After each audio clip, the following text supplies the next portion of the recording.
Wishing you very happy independence day అందరికీ.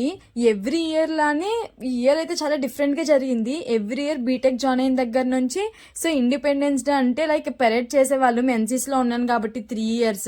But ఈ year NCC లేదు, నేను ఫ్లాగ్ హోస్టింగ్ చూడలేకపోతున్నా అని చెప్పి చాలా ఫీల్ అయ్యాను. బట్ అందుకే అలానే ఇంటి దగ్గర ఉన్నాను కదా అని చెప్పి మా పాత స్కూల్కి అయితే వెళ్ళాను అనమాట.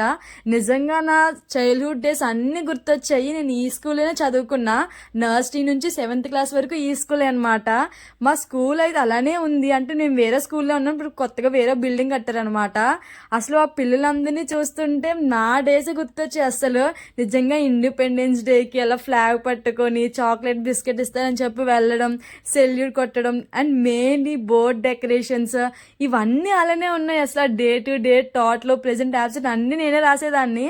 ఇంకా బోర్డ్ డెకరేషన్, క్లాస్ డెకరేషన్ అయితే మాత్రం కాంపిటీషన్ అనమాట క్లాస్కి. అండ్ అందులో బెస్ట్ ఎవరిది బాగుందని చెప్పి గిఫ్ట్ కూడా ఇచ్చేవారు మా స్కూల్లో అయితే. సో అలా వాళ్ళది బాగుందా మాది బాగుందని చెప్పి చూసుకుంటూ మరి డెకరేట్ చేసేవాళ్ళం. నిజంగా ఈ డేస్ అన్నీ గుర్తొచ్చి స్కూల్కి వెళ్ళడం వల్ల చాలా బాగా హ్యాపీగా అనిపించింది.